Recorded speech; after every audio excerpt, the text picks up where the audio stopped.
नमस्कार मित्रों, कैसे हैं आप लोग? उम्मीद है आप लोग अच्छे तो होंगे, लेकिन बेचैन।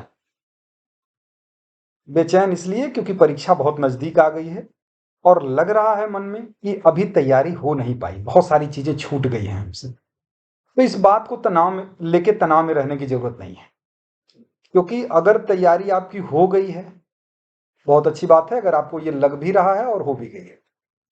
लेकिन अगर आपकी तैयारी नहीं भी हुई है, अब नहीं हो पाए, तो इसलिए उस बात को लेके कोई तनाव में रहने की ज़रूरत नहीं है, क्योंकि अब आपका कॉन्फिडेंस आपके परफॉर्मेंस को प्रभावित करेगा। अगर आपका कॉन्फिडेंस ठीक है, तो इससे आपकी परफॉर्मेंस पर सकारात्मक प्रभाव पड़ेगा और अगर आपका कॉन्फिडेंस ठीक नहीं है, तो इसका परफॉर्मेंस पर भी नकारात्मक प्रभाव पड़ेगा। मैं जानता हूं कि ये एक बड़ी परीक्षा है, बहुत सारे लोग इसमें शामिल हो रहे हैं मेंस की परीक्षा में और इसमें ऐसे बहुत से लोग हैं, बहुत से स्टूडेंट हैं जो पहली बार मेंस दे रहे होंगे। बहुत से ऐसे भी स्टूडेंट होंगे जो 5वीं 6वीं बार मेंस दे रहे होंगे, 8वीं बार 10वीं बार भी दे सकते हैं। लेकिन इससे कोई फर्क नहीं पड़ता कि कोई व्यक्ति कितनी बार मेंस दे के इस परीक्षा में बैठा हुआ है, उसका कोई बोनस नहीं मिलता मेंस की परीक्षाओं में या किसी भी परीक्षा में। आप जो इस बार परफॉर्म करेंगे, इसी के आधार पर मेरिट बनेगी और आपका सिलेक्शन होगा अथवा नहीं। अब आपने जो पढ़ा है, आप विश्वास मानिए कि तैयारी अच्छी हो गई है और जो लोग पहली बार दे रहे हैं उनको भी डरने की जरूरत कतई नहीं है। इसलिए क्योंकि ये छोटे सिलेबस की परीक्षा है, इतने छोटे सिलेबस की परीक्षाएं जनरली नहीं होती है। तो छोटे सिलेबस की परीक्षा में चाहे कोई व्यक्ति पिछले 10 साल से तैयारी कर रहा है और चाहे कोई व्यक्ति पिछले 6 महीनों से या साल भर से तैयारी कर रहा है, अगर उसके रेंज में प्रश्न आ गए तो फिर इससे कोई फर्क नहीं पड़ता कि पिछला वाला 10 साल से तैयारी कर रहा है और हम साल भर से। सिलेक्शन जो आप उस 3 घंटों में जाके परफॉर्मेंस देंगे उसी के आधार पर हो।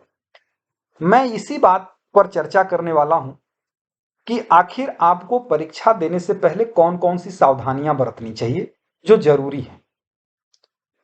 सबसे पहली बात तो यह है कि चाहे आप एक्सपीरियंस्ड हो चाहे नॉन एक्सपीरियंस्ड हो, आपको समय से पहले एग्जामिनेशन हॉल में बैठ जाना चाहिए, क्योंकि वो जो ब्लड प्रेशर है, वो जब आप एग्जामिनेशन हॉल में जाके बैठते हैं और अचानक से आपके हाथ में पेपर आ जाता है, तो समझ आपकी उतनी प्रॉपर नहीं होती जितनी प्रॉपर तब होती है जब आप 10 मिनट पहले एग्जामिनेशन हॉल में बैठ जाते हैं।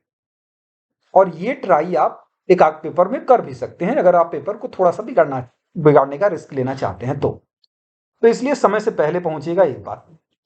दूसरी बात आपको क्या सावधानी बरतनी है कि जब भी आपको कॉपी मिले, जैसा कि 5 मिनट पहले कम से कम कॉपी मिल जाती है, कहीं 10 मिनट पहले मिल जाती है, तो जब कॉपी आपको मिले तो आप उस पर जो इंस्ट्रक्शन है उसको बहुत सावधानी पूर्वक पढ़िएगा, क्योंकि ये एपीओ की जो परीक्षा हो रही है या कितनी भी परीक्षाएं होती है, कुछ न कुछ इंस्ट्रक्शन में भिन्नता हर स्टेट में होती है और यहां भी है ऐसे। जैसे आपको कुछ सावधानियां मैं पहले से बता देता हूं कि बरतनी होगी, मैक्सिमम चांस है कि ये सावधानी आपको बरतनी होगी कि आपको डबल पेन यूज नहीं करना है। जैसे हेडिंग हम लोग कलरफुल डालते हैं ना, तो वो कलरफुल यूज नहीं करना है। मतलब एक पेन उठाएंगे, चाहे आप उससे हेडिंग डालिए, चाहे आप उससे अंडरलाइन करिए या चाहे आप उससे प्रोविजन लिखिए, एक ही पेन को यूज करना है। तो दूसरी पेन मत यूज करिएगा, दूसरे कलर की पेन मत यूज करिएगा। दूसरी बात ये कि कॉपी पर किसी भी प्रकार का जाति सूचक शब्द या कोई ऐसा अपना नाम या भगवान का नाम चाहे अल्लाह का नाम, ऐसा कोई संबोधन मत लिखिएगा, ये निगेटिव इफेक्ट डालता है। ठीक है। उसके अलावा मैं बताऊं कि कॉपी में कुल 36 पेज होंगे और 3 घंटे में उस 36 पेज में लिखना होगा। बहुत अच्छी स्पीड होती है तो 36 पेज भर जाते हैं, लेकिन अगर आपकी बहुत अच्छी स्पीड नहीं है, एक एवरेज स्पीड है, तो आप 36 पेज में 1 2 पेज 4 पेज बचा ही देंगे। और फिर लिखने की क्षमता पर निर्भर करता है कि आप छोटा छोटा लिखते हैं या फिर बहुत स्पेस देके लिखते हैं। तो 36 पेज सफिशियंट होते हैं। सप्लीमेंट्री कॉपी नहीं मिलेगी, आपको 36 पेज में ही सारे क्वेश्चन लिख देने होंगे। अब एक प्रश्न दिमाग में जरूर आ रहा होगा कि पता नहीं कितने प्रश्न होंगे। देखिए, ये डिसाइड कर पाना अभी कि कितने प्रश्न होंगे ये मुश्किल है, लेकिन फिर भी अनुमान ये मान के चलिए कि 12 प्रश्नों के आसपास होंगे। अब इस 12 में से एक आध कम हो जाए या 2-3 ज्यादा हो जाए, क्योंकि प्रॉब्लम बेस्ड क्वेश्चन अगर इक्का दुक्का आए, और आएंगे ही, तो नंबर ऑफ क्वेश्चन कुछ बढ़ सकते हैं, मतलब 13-14 तक हो सकते हैं। तो 12 के आसपास मान के चलिए और फिर कैलकुलेट कर लीजिएगा वहां पे। अगर 12 प्रश्न आते हैं तो आपको एक प्रश्न पर 15 मिनट पड़ता है, और 15 मिनट कुल 15 मिनट होता है, यानी उतनी देर में आपको क्वेश्चन पढ़ना भी है, रुक के आंसर को ड्राफ्ट भी करना है, और जरूर आप करिएगा, 1 मिनट समय दीजिएगा और आंसर को ड्राफ्ट करिएगा, फिर लिखना शुरू करिएगा। तो वो ड्राफ्ट भी करना है, उसी में अगर इन्विजिलेटर आके सिग्नेचर करवाता है वो भी करना है, तो वो कुल 15 मिनट होता है।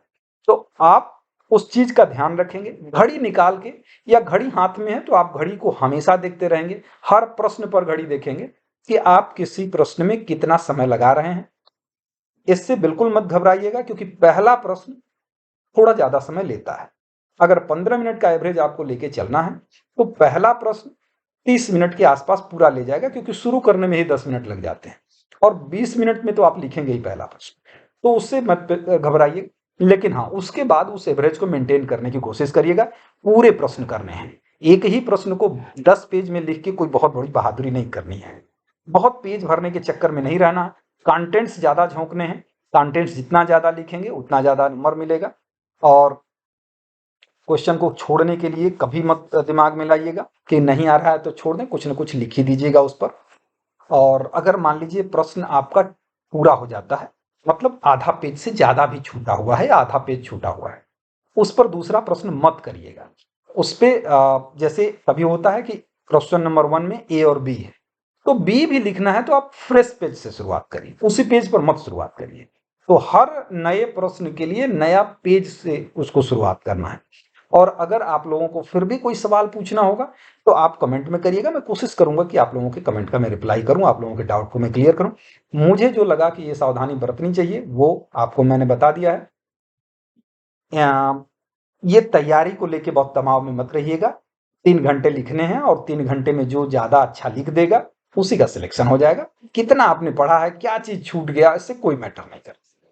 बहुत बहुत शुभकामनाएं आप लोगों को, आप लोगों का पेपर बहुत बढ़िया हो। और बहुत सारे बच्चों को तो मैं व्यक्तिगत रूप से जानता हूं जिनकी कापियां मैंने मेंस की चेक की हैं। आप लोग कई लोग जानते भी हैं जिनकी कापियां मैंने अपनी आंखों से देखी हैं। बहुत सारे बच्चों को मैंने देखा है कि बहुत बढ़िया लिख रहे हैं, उनके सिलेक्शन होने की मैं मैक्सिमम उम्मीद करता हूं। और जो बच्चे मुझसे परिचित नहीं भी हैं, जिनको मैंने नहीं देखा है, लेकिन शुभकामनाएं हैं मेरी, बहुत अच्छा करें आप। और जब भी आपका अच्छा रिजल्ट आए, पेपर अच्छा बने, तो आप मुझे मैसेज जरूर करिएगा। आप लोगों से यही कंसिडरेशन है कि आप रिस्पांस जरूर दीजिएगा कि आपका पेपर कैसा हो रहा है, चाहे आपका सिलेक्शन हुआ कि नहीं। ठीक है फिर, और अगर कोई चीज आई कमेंट में जरूर क्वेश्चन पूछिए, मैं जरूर जवाब दूंगा। Thank you, bye bye, good night.